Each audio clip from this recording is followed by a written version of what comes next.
ज्वालामुखी है? हाँ जी, कौन सा द्वीप भारत का ज्वालामुखी है? बैरन द्वीप, कार निकोबार, लिटिल निकोबार, उत्तरी अंडमान। जल्दी से बताओ फटाफट से,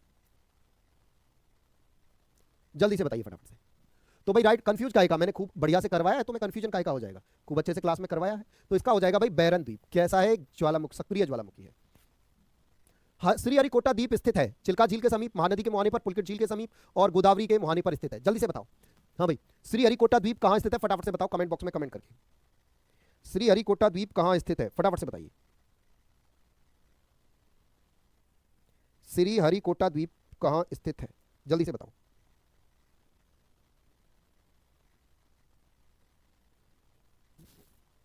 हाँ जी, कहां है? अरे बताया, लिखवाया भी है मैप में, पुलकित झील के नजदीक। मैप पे बताया भी है, समझाया भी है। पुलकित झील जो कि कहां है? आद्री तमिलनाडु में और आधा हिस्सा आंध्रा में है। तो पुलकित झील के समीप ही है कौन सा? जो आपका श्रीहरिकोटा द्वीप है, जहां पर क्या है? श्री सतीश धवन अंतरिक्ष अनुसंधान केंद्र है ना। क्या है? सतीश धवन, सतीश धवन अंतरिक्ष अनुसंधान केंद्र, अंतरिक्ष अनुसंधान केंद्र, अनुसंधान केंद्र। क्या है भाई? अंतरिक्ष अनुसंधान केंद्र है। ठीक है, चलिए आगे बढ़ते हैं फटाफट से। राम सेतु शुरू होता है, हाँ भाई ये भी करवाया है। राम सेतु कहां से शुरू होता है? जल्दी से बताइए, राम सेतु कहां से शुरू होता है? फटाफट से कमेंट करके बताइए।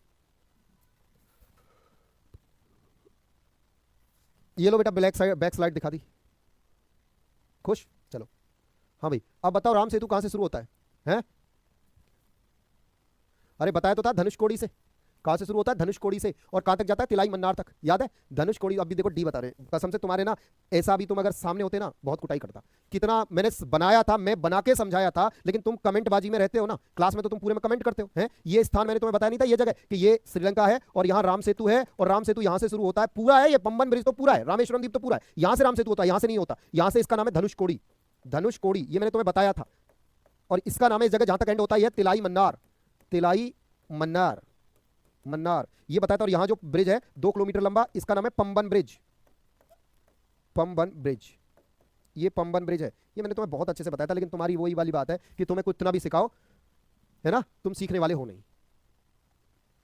सर मेरा 13 सही हुआ है अभी तक। रिया कुमारी अभी तक अगर 13 सही हुआ है ना, तो बस फिर तो क्या बेटा, गूगल तो पता नहीं क्या क्या दिखाएगा, फिर गूगल से पढ़ लिया करो। जरूरत क्या है सचिन अकेडमी पर आने की? है बेटा, गूगल तो कुछ भी दिखा सकता है। अगर गूगल से ही पढ़ना हो तो गूगल पे डालता कौन है? तो इसलिए थोड़ा ध्यान से। राम ने नहीं बेटा, इंजीनियर थे दो, बानर इंजीनियर थे। एक का नाम नल था, एक का नाम नील था। वो इंजीनियर थे, आर्किटेक्ट थे। आपको एक बात बताऊं, अमेरिका में एक झील है, सुपीरियर झील।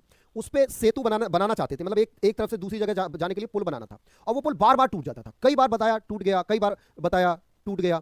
अब ऐसे में क्या हुआ? ऐसे में होता यह है कि वो इंजीनियर भारत आता है और वो राम सेतु की स्ट्रक्चर को देखता है। अगर आप राम सेतु सीधा नहीं है, राम सेतु पहले इधर मुड़ा है फिर इधर मुड़ा है, मतलब ऐसे मोड़ तोड़ के है, मतलब ऐसे इधर मुड़ा इधर मुड़ा इधर मुड़ा, पानी के हिसाब से मुड़ा हुआ है राम सेतु। ऐसे में उस इंजीनियर ने राम सेतु के ही डिजाइन का पुल बनाया, और वो पुल आज तक अमेरिका में चल रहा है। बस दुर्भाग्य यह है कि हम ही मानने को तैयार नहीं है कि राम सेतु नल नील नाम के जो 2 इंजीनियर थे उन्होंने बनाया है ना। बस हम ही मानने को तैयार नहीं है, यानी भारत वाले ही मानने को तैयार नहीं है, बाकी पूरी दुनिया मानती है, बस हम ही नहीं मानते। वही बात है, कहानी है। अपने यहाँ एक कहावत कहते हैं बड़े बुजुर्ग, घर की मुर्गी दार बराबर। तो बिल्कुल ये बात सही है, हमें ही उसकी कदर नहीं है। वरना सोचो, पानी के बीचों बीच एक ऐसी स्थिति जो आज भी तैर रही है, हजारों साल पहले बनी थी और आज भी वो वहीं की वहीं है, ना ऊपर गई है ना नीचे आई है। तो ये एक अद्भुत इंजीनियरिंग का नमूना है। मैं ये नहीं कह रहा कि अद्भुत भगवान ने ऐसे किया तथास्तु और पुल बन के तैयार, ऐसे नहीं हुआ था बेटा। पुल बन के तैयार हुआ था, उसमें बहुत हो सकता है कई दिनों का समय लगा हो, महीनों का समय लग गया हो, है ना। तो वो कोई ऐसा नहीं है राम ने ऐसे कहा तथास्तु पुल बन जा, ऐसे नहीं हुआ था, है ना। बेटा उस समय पे भी आईआईटी देखो, इसका देखो एग्जांपल देता हूं। अगर आज से 50 साल बाद, 100 साल बाद नालंदा विश्वविद्यालय को देखें, तो आपको नहीं लगता कि सोचो, नालंदा विश्वविद्यालय में जिस समय दुनिया के पास भाषा नहीं थी, पहनने के लिए कपड़े नहीं थे, बोलने के लिए भाषा नहीं थी, खाना बनाना नहीं जानती थी पूरी दुनिया, उस समय हमारे पास क्या था? नालंदा यूनिवर्सिटी थी, विश्वविद्यालय था। और उस नालंदा विश्वविद्यालय में भारत के ही नहीं, पूरी दुनिया के विद्यार्थी आकर रहते थे। उस समय पे हमारे यहाँ हॉस्टल व्यवस्था थी, जो आज आप कैम्ब्रिज में फलानी यूनिवर्सिटी ढिकानी यूनिवर्सिटी पढ़ते हो, आज हमारे बिहार में हुआ करता था, आज से हजारों साल पहले, है ना। तो आप क्या इस बात को झोल कहोगे? हाँ भाई, लगभग 48 किलोमीटर लंबा है। क्या आप नालंदा को झूठ कहोगे या झोल कहोगे? हैं बताओ, आप मुझे ये बताओ, क्या नालंदा को झोल झाल वाला कहोगे? बेटा छूने के बाद नहीं, वो तो देखो बहुत सारी चीजों को लिखने में अलग आता है। बहुत सारी चीजें अलग आता है ना, बहुत सारी चीजें अलग आते हैं। देखो जैसे मैंने कोई काम किया, मान के चलो कोई काम मैंने किया है और उसे तुम लिखो तो कुछ ना कुछ तो अंतर आएगा ना, मेरे करने में तुम्हारे लिखने में बहुत सारी चीज बदल जाएंगी। फिर उसको कोई तीसरा तुम्हारी किताब पढ़ के कोई तीसरा लिखे, वो अपने हिसाब से कुछ लिख देगा, है ना। तो ऐसे में आप समझ सकते हो। तो आज से आप 50 साल बाद तो ये कहोगे कि नालंदा विश्वविद्यालय झूठ था, है था ही नहीं ऐसा कोई हॉस्टल भारत में, है भाई। आप ये कहोगे कि नालंदा विश्वविद्यालय झूठ था, कोई ऐसा हॉस्टल था ही नहीं भारत में, ऐसी कोई यूनिवर्सिटी थी नहीं। बेटा सारे आप देखो, आपको एक छोटा सा उदाहरण बताता हूं। आपने परमाणु सिद्धांत पढ़ा होगा जो साइंस बैकग्राउंड के हैं, और नहीं भी है तो 10 तक तो सभी के पास रहती है केमिस्ट्री, उसमें पढ़ा होगा। आपने पढ़ा होगा डाल्टन का परमाणु सिद्धांत, पढ़े हो ना। डाल्टन कब दिया? 1769 में दिया। न्यूटन का फलाना नियम कब दिया? 1700 इतने में दिया। उसका नियम कब दिया? 1800 में दिया। उसका नियम, यानी जितने भी आप नियम देख लो, जितने भी नियम हैं, सबके सब नियम 1500 से और कब दिए हैं? 1500 से 1900 के बीच।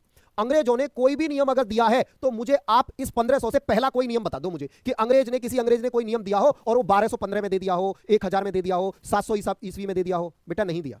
पता है क्यों नहीं दिया? क्योंकि अंग्रेज जब भारत में आना शुरू हुए, यहां से 1498 में वास्को डी गामा आया, तो जैसे ही यहां आना शुरू हुए तो धीरे धीरे उन्होंने हमारे वेदों का, ग्रंथों का, हमारे उपनिषदों का अध्ययन किया और उसमें देखा यार इनमें तो सब कुछ वैज्ञानिक तरीके से है, और उन्होंने क्या किया? उन्होंने उसका अध्ययन करके और अपने नाम से पेटेंट करा दिए, है ना, अपने नाम से पेटेंट करा दिए। बस यही खेला है कि इस बीच में ही सारे लॉ, सारे नियम जो आप डाल्टन का परमाणु सिद्धांत पढ़ते हो ना, उस परमाणु सिद्धांत को एक महर्षि कनाद हुए थे, राजा थे बाद में ऋषि हो गए, महर्षि कनाद हुए थे, उनकी एक पुस्तक है, उसमें जाके आप पढ़ लेना, जो 2500 साल पहले लिखी हुई है। कनाद ने परमाणु सिद्धांत दिया था 1800 के आसपास, 18वीं शताब्दी में। आप जो है उसमें जाके देख लेना, कनाद ने 2500 साल पहले परमाणु सिद्धांत दे दिया था कि परमाणु में एटम भारी भाग होता है, जिसे नाभिक कहते हैं, है ना। नाभिक में 2 न्यूट्रॉन प्रोटॉन होते हैं, इलेक्ट्रॉन चारों चक्कर लगाते हैं। तो ये सारी चीजें हुई हैं। क्लियर? उसके बाद हवाई जहाज किसने बनाया था? बताओ हवाई जहाज किसने बनाया था? बेटा एक वास्को डी गामा नहीं, कितने वास्को डी गामा आए थे? ये बताओ हवाई जहाज किसने बनाया था? ये बताइए मुझे। Vasco D gamma. और देखो पृथ्वी सूर्य के चक्कर लगाती है, ये बात हम क्या पढ़ते हैं? ये बात पढ़ते हैं, किसने बताई? ये बात बताई थी किसने? किसने बताई थी कि पृथ्वी जो है सूर्य का चक्कर लगाती है? कोपरनिकस ने बताई थी, है? ये बात अरस्तु ने हजारों वर्ष पहले बता दी थी। हाँ, राइट ब्रदर्स, वाह वाह वाह वाह, राइट ब्रदर्स। देखो ये तुम भारतीय हो, ये भारतीय है। अब जब तुम्हें ही नहीं पता तो बताओगे क्या? बेटा हवाई जहाज बनाने वाला व्यक्ति राइट ब्रदर नहीं था, ये तो चोर थे, चोर उचक्के थे, चोर डाकू डकैत सारे कुछ थे, ये जो राइट ब्रदर थे। बेटा जो हवाई जहाज पहला बनाया था वो बापूजी तलपड़े ने बनाया था। बापूजी तलपड़े, आप सर्च कर लेना, और इस पर एक मूवी भी बनी हुई है जिसमें आयुष्मान खुराना ने अभिनय किया है, बहुत अच्छी मूवी है, जाके देख लेना। हाँ देखो आगे अमेरिका के राइट बंधुओं ने, हाँ अमेरिका के ही तो थे, क्योंकि भारत तो कुछ था ही नहीं। बेटा भारत के बापूजी तलपड़े ने पहला हवाई जहाज बनाया था, और ये बहुत पुरानी बात नहीं है, और जिस समय पे बनाया था, उड़ाया था, वहां हजारों की संख्या में लोग थे। बस राइट ब्रदर ने वो चोरी किया और अपने नाम से पेटेंट करा दिया। आगे बात समझ में? बापूजी तलपड़े नाम के व्यक्ति थे जिन्होंने पहला हवाई जहाज बनाया था। ठीक है, जाके देख लेना, मूवी भी आयुष्मान खुराना ने इसमें जो है। हाँ बेटा इतना ही प्रश्न बनेगा जितना मैं करा रहा हूं, उतने ही प्रश्न बनेंगे। बिल्कुल बेटा ऐसा ही हुआ है। आज तक जितनी भी आप साइंस में पढ़ते हो ना, जितनी भी साइंस पढ़ते हो, वो सारी की सारी वेदों में, सॉरी साइंस है, कुछ भी ऐसा नहीं है, कोई सिद्धांत ऐसा नहीं है जो वेदों में ना हो। आगे आ जाओ। निम्नलिखित में से कौन सा भौगोलिक रूप से ग्रेट निकोबार के सबसे निकट है? हाँ भाई, ग्रेट निकोबार के सबसे निकट कौन सा है? महाराष्ट्र के थे भाई, महाराष्ट्र के थे।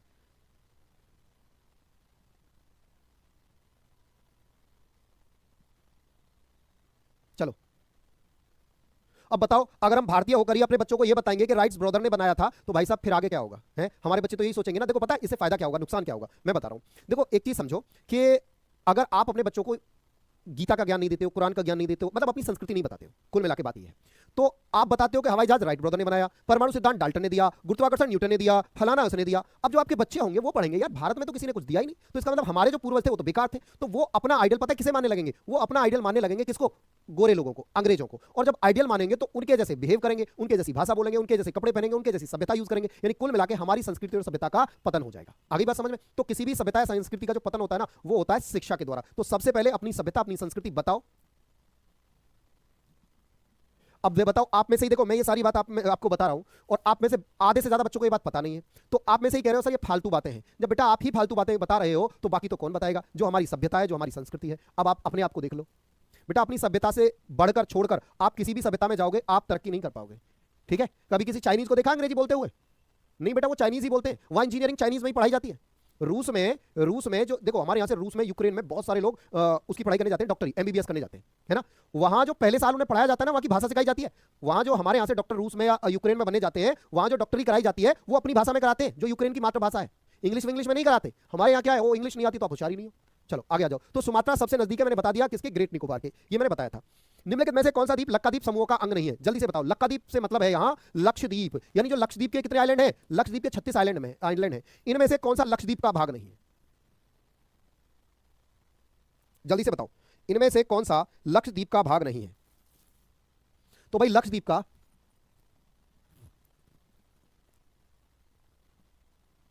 क्योंकि चाइना सब कुछ आगे इसलिए रहता है, उसके लिए देश प्रथम है, अपनी सभ्यता को रखते हैं आगे और अपनी संस्कृति को रखते हैं, अपनी भाषा को रखते हैं। हमें तो हिंदी बोलने में शर्म आती है कहीं कहीं। तो हम अगर देखो, हम अगर कहीं बाहर चले जाएं जहां लोग बहुत सारे अंग्रेजी बोल रहे हो, तो हमें हिंदी बोलने में शर्म आती है। भाई साहब अपनी सभ्यता से, अपनी मातृभाषा से कैसा जो है शर्म, अरे है हिंदी आती है तो आती है। चलो, तो भैया से पूछना कि पहले साल तो वहां रूस की भाषा ही सिखाएंगे उनको, तब रूस की भाषा में एमबीबीएस कराएंगे। तो भैया तिलनचोंग है, तिलनचोंग जो है ये किसका है? ये अंडमान और निकोबार का है, ये लक्षद्वीप का नहीं है, ये अंडमान निकोबार का है तिलनचोंग। आगे देखिए, द्वीपों का समूह लक्षद्वीप क्या है? प्रवाल उत्पत्ति है, ज्वालामुखी उत्पत्ति है, मृदा निक्षेपण है, उपरोक्त में से कोई भी ठीक नहीं है। तो भाई लक्षद्वीप है प्रवाल उत्पत्ति का एक द्वीप है। क्या है भाई? प्रवाल उत्पत्ति का एक द्वीप है लक्षद्वीप। ठीक है, चलिए अगला सवाल। निम्नलिखित में से किस क्षेत्र में प्रवाल नहीं पाई जाती है? हाँ भाई, किस क्षेत्र में प्रवाल नहीं पाई जाती है? जल्दी से बताओ। कैमरे की खाड़ी में, मन्नार की खाड़ी में, कच्छ की खाड़ी में, लक्षद्वीप और मिनिकॉय। जल्दी से बताइए किस क्षेत्र में प्रवाल नहीं पाए जाते हैं, फटाफट बता दो। तो भाई कैम्ब्रे की खाड़ी में प्रवाल नहीं पाए जाते। किस खाड़ी में नहीं पाए जाते? कैम्ब्रे की खाड़ी में प्रवाल नहीं पाए जाते। अगला सवाल, निम्नलिखित में से कौन सा द्वीप भारतीय तटरेखा के सुदूर द्वीप की श्रेणी में आता है? यानी जो भारत की तटरेखा है उससे सबसे दूर है, कौन सा द्वीप? भारतीय तटरेखा के सबसे दूर कौन सा द्वीप है? जल्दी बताइए फटाफट से। भारतीय तटरेखा के सुदूर यानी सबसे दूर कौन सा द्वीप है? जल्दी बताइए फटाफट से।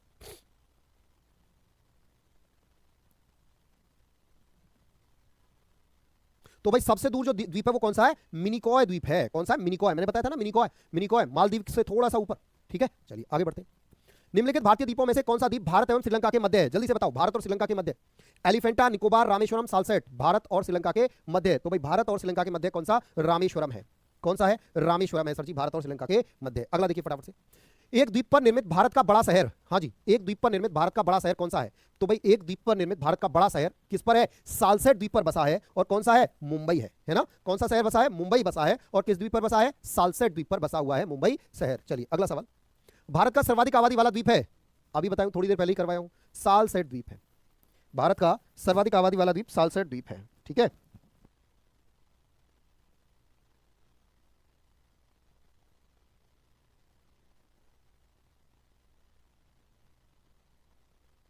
हाँ भाई चलिए, तो अगला देखिए फटाफट से। हाँ भाई जल्दी से बताओ राइट आंसर क्या हो जाएगा? व्यंतशोधर, भाई देखो ये द्वीप याद कर लेना, व्यंतशोधर, पिरम, द्वारिका द्वीप, ये कौन सा द्वीप कहां है? जल्दी से इनकी स्थिति आपको देखकर बतानी है, फटाफट से बताओ मुझे। ये द्वीप आपने हालांकि पढ़े नहीं है, तो बस आपको इनमें इतना पढ़ना है कौन सा द्वीप कहां है। देखो व्यंतशोधर जो द्वीप है वो है कच्छ की खाड़ी में, गुजरात में। कच्छ की खाड़ी गुजरात में, व्यंतशोधर द्वीप। तो एक का तीसरा है, अब देखो एक का तीसरा ही रहा, बस कंपटीशन ही खत्म हो गया, बाकी तो कोई है ही नहीं एक का तीसरा। बी देखो, पिरम द्वीप जो है ये खंबात की खाड़ी, ये भी गुजरात में, ये खंबात की खाड़ी। उसके बाद बात करें द्वारिका जो है, द्वारिका का आपको पता है, द्वारिका है अरब सागर के तट पर द्वारिका, भगवान श्री कृष्ण की नगरी द्वारिका, जो आज भी है समुद्र के अंदर। ठीक है, उसके बाद है डी का पहला दीव जो कहां है? वो काठियावाड़ तट पर है गुजरात में। ये चारों द्वीप गुजरात में ही है। इनमें से जो द्वारिका है वो श्री कृष्ण की नगरी है द्वारिका, है ना? जब श्री कृष्ण का देहांत हुआ उसके बाद द्वारिका स्वतः ही समुद्र में डूब गई थी।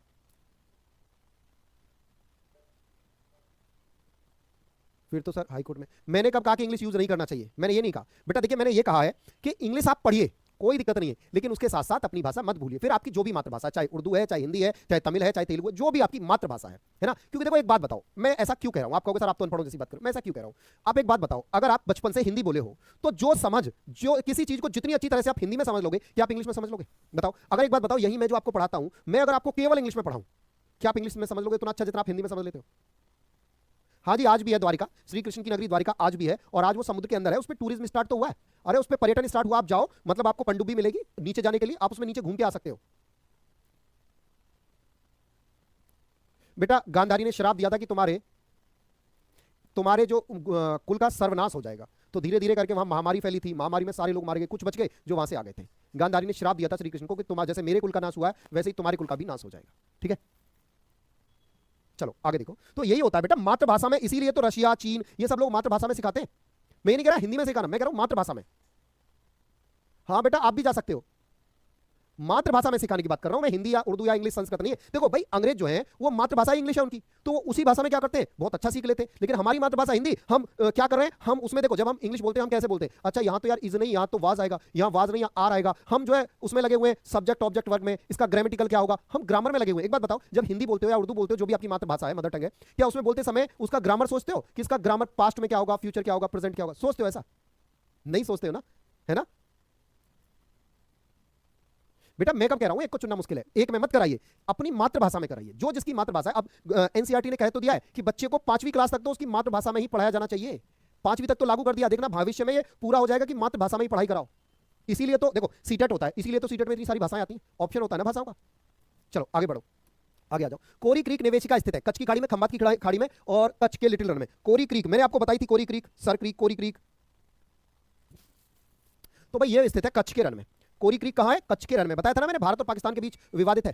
बेटा दिल्ली में जो द्वारिका है वो तो एक एरिया का नाम है, वो तो एक मानो एक दिल्ली के एक एरिया का नाम है, दिल्ली में जो द्वारिका है।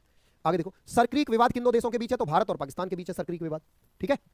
उसके बाद निम्नलिखित में से कौन सा भौगोलिक रूप से ग्रेट निकोबार के सबसे नजदीक है, तो आपको पता है सुमात्रा, इंडोनेशिया का आइलैंड है, ठीक है। तो चलिए ये आपके द्वीप सारे खत्म हो गए, द्वीप में इससे अलग कुछ भी नहीं आएगा, ठीक है। तो चलिए अब आपसे मिलेंगे अगली क्लास में कल, तब तक के लिए राम राम, सभी को नमस्कार, जय हिंद जय भारत। सबकी मातृभाषा इंग्लिश हो जाए बेटा, फिर तो बच्चों को जो है ना इंग्लैंड भेजना पड़ेगा, तभी हो सकती है, तभी संभव है ना भाई, मैं ना गया,